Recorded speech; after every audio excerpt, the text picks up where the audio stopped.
하나님은 신학적 개념이 아니시다. 하나님은 죽은 교리의 한 줄 신앙 고백이 아니다. 하나님은 살아계신 분이시다.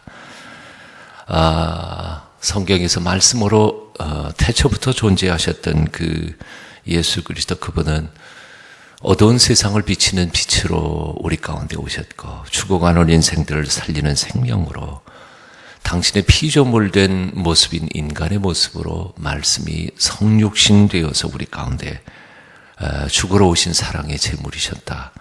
그래서 그분을 마음속에 모시는 사람마다 하나님의 거룩한 아들과 딸이 될 수밖에 없다는 것, 우리가 1장에서 살펴보았습니다.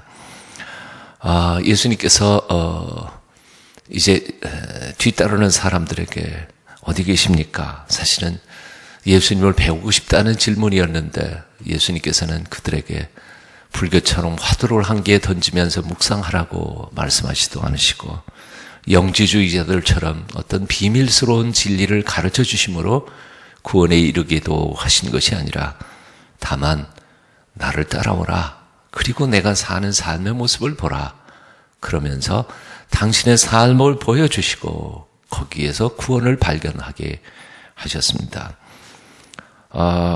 인생은 항상 지식, 보다 많은 지식과 그리고 보다 많은 경험들을 쌓아서 어떻게 좀 성숙하거나 자라가려고 욕심을 부리지만, 사실은 지식이 사람을 변화시키는 것 같지는 않습니다. 삶을 통해서 우리에게 역사하시는 주님을 만날 때 우리는 온전히 변화되는 줄로 믿습니다. 우리는 항상 이런 질문을 해봅니다. 무엇이 사람을 바꿀 수 있을까? 무엇이 사람을 변화시킬 수 있을까? 사실은 이것은 모든 사람의 질문일 겁니다. 교육이 사람을 변화시킬 수 있을까? 종교 생활이 사람을 바꿀 수 있을까? 근데 아무리 생각해봐도 사람은 바뀌지 않는 것 같아요. 며칠 전에 원동현 장로님께서 찬양 예배 때 말씀하실 때에도 사람이 바뀔까? 인격도야, 정신수양, 마음 공부, 이런 것들이 사람을 과연 바꿀 수 있을까? 그런데 결론은 그렇습니다. 조금 도움은 되겠지요. 그 원장로는 참 재미있게 표현을 했어요. 교육을 안 해도 잘할 사람은 그냥 잘하고, 못할 사람은 아무리 교육해도 더 나빠지지 바꿔지지는 않더라. 아마 실제 현장에서 경험한 대답일 것이라고 생각합니다. 30년을 목회한 후에 지금도 느껴지는 것은 바로 그것이죠. 과연 성경 지식이 사람을 변화시킬 수 있을까? 제자 훈련이 사람을 바꿀 수 있을까? 어떨까요? 종교 생활이, 교회 생활이 사람을 변화시키는가? 결론은 그렇습니다. 설교를 굉장히 많이 들으면 사람이 바뀔까? 아닌 것 같아요. 사람은 전체 바꿔지지가 않는 것 같아요. 주님께서 말씀하셨던 것처럼 있는 자는 더 있어 풍부하게 되지만, 없는 사람은 있는 것까지 다 빼앗겨서 사실은 영적인 세계 속에서도 빈부의 격차는 점점 더 커져가는 것 같아요. 성숙해가는 사람은 들으면 들을수록 점점 더 성숙해가지만, 그렇지 않은 사람은, 마음속에 변화가 되지 않은 사람은 들으면 들을수록 더 자꾸 악해져 가는 것 같아요. 지식이 머리만 크게 만들어 놓고 교만해지기 때문이지요.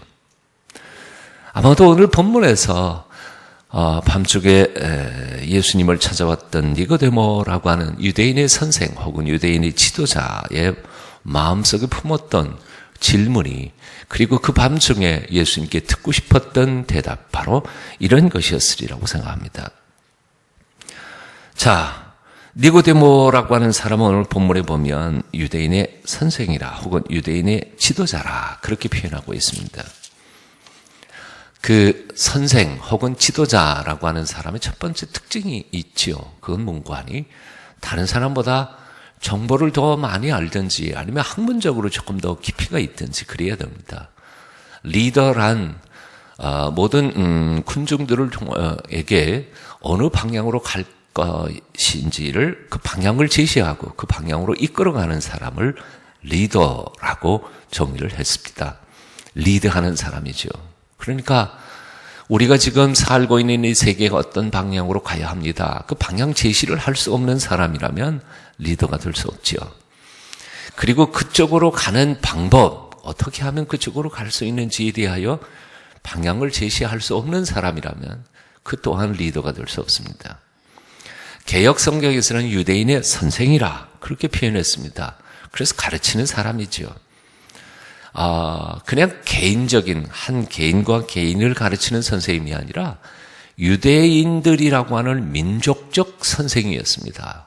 그러니까 이 사람이 가지고 있는 학식이나 지식은 그 어떤 사람보다도 훨씬 더 많았던 사람이죠.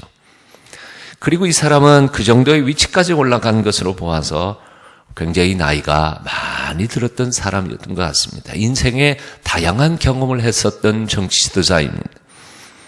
다른 기록들이나 글들을 보면 아마 니고데모는 산헤드린의 회원 중에 한 사람이었다고 여겨집니다. 그러니까 정치적인 감각도 있는 사람입니다. 특별히 이스라엘 땅은 거기의 지도자는 단순한 지도자가 아닙니다. 종교적인 지도자였습니다.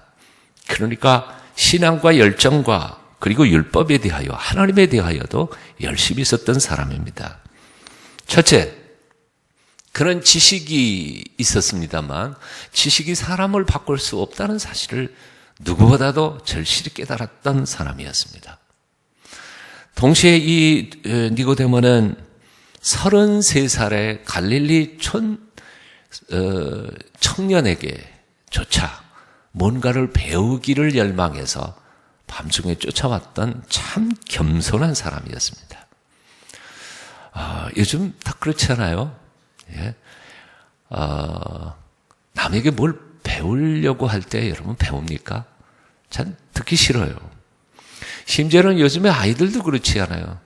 엄마가 아빠가 몇 마디 하려고 그러면 두 마디만 들어도 듣기 싫어요. 잔소리로 듣거든요. 아무도 안 들어요. 인생의 경험이 많으신 어르신들이 젊은 사람들에게 혹은 청년들에게 몇 마디 충고하면 잘 듣습니까? 안 듣습니다. 예?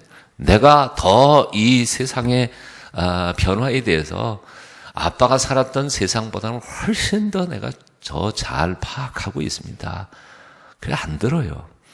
그런데 연세 많으신 어른이 그것도 이스라엘 전체의 지도자였던 한 사람이 산헤드린 회원 한 사람이 저 갈릴리 촌에서 온 33살의 청년에게 뭔가를 듣겠다고, 물론 공개적으로 하기에는 아무래도 얼굴이 좀 그랬던 것 같지요. 그래서 밤중에 찾아가서라도 그런 들으려고 했습니다. 한마디로 말해서 이 니고데모라고 하는 사람은 인격적으로 수양이 제법 된 사람이었습니다. 어린아이에게도 뭔가를 들으려고 마음을 열어놓은 융통성이 있는 사람이었습니다. 꽉 막힌 사람은 아니었습니다. 겸손한 사람이었습니다. 그럼에도 불구하고 그 겸손 혹은 인격도와 혹은 정신수양, 마음 공부가 사람을 변화시킬 수 없다는 사실을 절실히 느낀 사람 중에 한 사람이었던 것 같아요. 바뀌지 않습니다. 우리 주님께서는 그 니고데모를 얼굴을 보자마자 질문에 대하여 대답을 한마디 딱 하시죠. 니고데모는 이렇게 첫 마디로 묻죠. 랍비여, 선생님이여, 우리가 당신을 하나님께로부터 오신 선생님이신 줄을 잘 알겠습니다. 굉장히 겸손하고 정중하게 33살의 청년에게 이렇게 말합니다. 하나님이 함께 하시지 않으신다면 당신은 그 행하시는 표적 중에 단 하나도 행할 수 없기 때문입니다. 엄청나게 겸손한 사람이었습니다. 그런데 예수님께서는 이 질문에 대하여 대답 한마디 하지 않으시고 아예 그냥 단도직입적으로 그를 향하여 이렇게 날립니다. 내가 거듭나지 아니하면 하나님 나라를 볼 수 없느니라. 니고데모는 이 거듭난다라는 말에 대하여 우리는 하도 많이 중생 혹은 거듭난다는 말을 많이 사용하다가 보니까 마음의 의지 혹은 결단으로 새롭게 살기로 결심하는 정도를 거듭난다고 생각하고 있습니다. 그것은 사실은 의미에 굉장히 엄청난 약화를 시키는 것이었습니다. 보통 교도소에 있던 사람이 한 6개월 살고 나오면서 나 이제 중생했다, 거듭났다, 내가 이제 새로운 인생을 살아야지 하는 의지의 결심정으로 그 중생했다 혹은 결심했다는 정도로 이 중생의 의미를 낮추는 경향이 있습니다. 만일 그렇다면, 그런 뜻으로 약화된 용어라면 니고데모가 이런 질문, 어리석은 질문을 안 했을 겁니다. 그런데 여기 중생이라는 말, 거듭난다는 말은 진짜로 육체적으로 바뀌어 간다는 것을 의미한 것이었습니다. 그러니까 사실은 그렇게 많이 배웠고 경험도 많은 선생님, 니고데모 선생이 어린아이가 질문을 할 수밖에 없는 멍청한 질문을 하게 된 것이죠. 4절에 보면 사람이 늙으면 어떻게 태어난단 말입니까? 다시 태어난다는 말이 얼마나 그 의미가 강했으면 그가 이렇게 질문했겠습니까? 아니, 모태의 어머니 뱃속에 들어갔다가 다시 태어난다는 말입니까? 라고 표현한 것이죠. 예수님께서 말씀하신 다시 태어난다는 것은 비유가 아닙니다. 상징이 아닙니다. 이건 진짜 의미입니다. 그럼 도대체 예수님께서 말씀하신 중생, 두 번째 다시 태어난다는 것은 무엇을 의미하는 것이었을까 하는 것이죠. 뒤에서 예수님께서는 이렇게 설명하시죠. 육으로 난 것은 육이다, 영으로 난 것은 영이다. 육으로 태어난 것과 영으로 태어난 것의 차이를 말씀하시는 겁니다. 굉장히 중요한 가르침입니다. 우리가 육적으로 어머니 뱃속에서 첫 번째 태어났습니다. 그래서 대한민국의 국민이 되었습니다. 하지만 이렇게 태어난 사람은 천국의 국민이 저절로 되는 것은 아닙니다. 어떻게 해야 됩니까? 하나님 나라의 국민이 되기 위해서는 하나님 나라 백성으로 다시 태어나야지요. 어떻게 해요? 영적으로 태어나야 합니다. 대한민국에 태어나지도 않은 아이가 대한민국의 국민이 될 수 없는 것과 마찬가지입니다. 영적으로 태어나지도 않은 사람이 하나님 나라의 국민이 될 수가 없는 건 당연한 거 아니에요.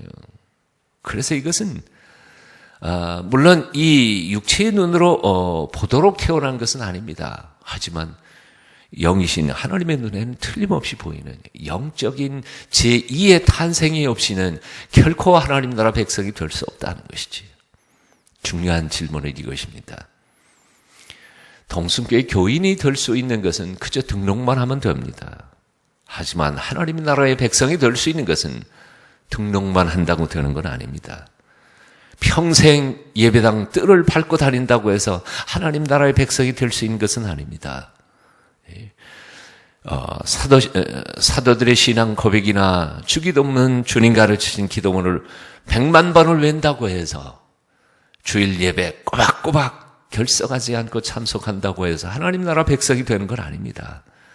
11조 꼬박 드렸다고 해서 하나님 나라 백성이 되는 건 아닙니다. 어떻게 해야 됩니까?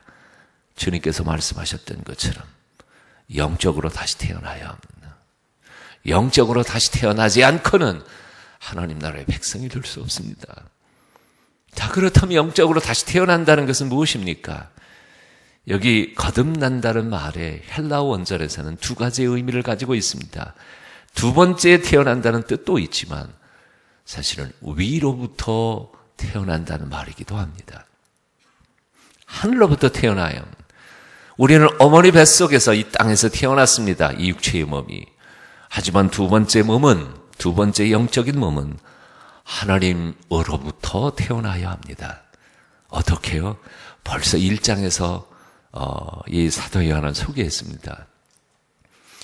말씀이 육신이 되어 우리 가운데 오신 빛이시고 생명이신 살아계신 예수 그리스도 그분을 마음속에 영접하는 자는 하나님의 자녀가 되는 권세를 주셨으니 특권을 주셨다고 했습니다. 예수 그리스도를 내 마음속에 모시는 순간 나는 느끼지 못하고 나는 보지 못하고 나는 확신할 수 없을지 몰라도 그의 약속을 통하여 우리의 속사람은 다시 영적으로 태어나는 줄로 믿습니다. 이것이 사도 요한이 요한복음 전체에서 이야기하고 있는 구원에 대한 이야기입니다. 이것은 실제적인 겁니다. 태어나지 않고는 하나님의 백성이 될 수 없고 구원받을 수 없는 것이죠. 우리가 어제도 말씀 나누었습니다. 하나님의 기적, 물이 포도주로 만들어지는 기적 어떻게 됩니까? 물이 100도까지 끓어오를 때까지는 99도라도 물은 끓지 않습니다. 기화되지 않습니다. 물이 영하 0도까지 내려가기 전까지는 물은 얼지 않습니다. 아무리 추워도 1도, 2도는 물이 얼지 않습니다. 0도가 돼야 됩니다. 하나님의 구원에 이르도록 하기 위하여 우리의 삶과 생각과 마음과 헌신의 삶을 온전히 주 앞에 바쳐드림으로 주 성령께서 우리 안에 들어오셔서 우리를 온전히 뒤집어 하나님의 사람으로 변화시키기 전까지는 우리는 아직 구원받은 게 아닙니다. 나는 이번 사순절 3주 새1의 새벽 기도회를 통하여 우리 자신에게 그리고 하나님께 묻고 질문하면서 주님, 저는 정말 구원받았습니까? 저는 중생했습니까? 저는 정말 하나님의 아들이고 딸입니까? 정직하게 물어보면서 하나님의 나라를 이루어가는 거룩한 하나님의 백성들이 다 되실 수 있기를 축원합니다. 저는요 장로님 중에 구원받지 못했다고 느껴지는, 저는 모릅니다. 구원받았는지 안 받았는지 하나님이 아시죠. 예, 장로님 중에도 구원받지 못했다고 느껴지는 사람들을 봤습니다. 아니요, 신학교 3년 동안, 신학대학원 3년 동안 다니면서도 저 친구가 정말 하나님을 믿는 것일까? 정말 구원받은 것일까? 의심스럽다고 느껴진 경우도 있었습니다. 아니요, 목사 안수 받은 목사들 중에서도 정말 구원받았을까? 정말 하나님의 사람인가? 의심스럽다고 느껴지는 사람들이 있습니다. 여러분은 어떻습니까? 자기 자신을 정직하게 돌아볼 수 있기를 바랍니다. 그리고 이것은 오해하지 마십시오. 우리의 행위로 구원받는 거 아닙니다. 온전히 나를 주 앞에 드려지고 성령께서 우리를 변화시키실 때 주께서 우리를 변화시켜 주실 줄로 믿습니다. 구원의 감격과 기쁨으로 이번 주 부활주일은 정말 기뻐하며 하나님 앞에 부활의 기쁨을 참여하는 하나님의 사람들이 다 되실 수 있기를 축원합니다. 이 시간 기도할 때, 통성으로 함께 기도할 때, 하나님, 나 정말 구원받은 사람입니까? 나 정말 하나님의 아들이고 하나님의 딸입니까? 확신과 감격 속에서 신앙생활할 수 있게 해주십시오. 언제까지나 흐리멍텅하게 세상도 아니고 천국도 아니고 그리스도인도 아니고 그리스도인이 아닌 것도 아닌 멍청한 자리, 중간 자리에서 살지 않게 하여 주시옵소서. 신앙의 감격이 내 속에 있게 하시고 성령의 충만하신 역사와 그 능력이 나와 함께하는 것을 체험하면서 살아가게 도와주시옵소서. 한 번밖에 못 사는 삶이고 그리고 얼마나 남아있는지 모르는 삶이지만 구원의 감격과 기쁨으로 살아가는 남은 생애가 되게 해주십시오. 통성으로 함께 같이 기도하시겠습니다. 기도하십시다.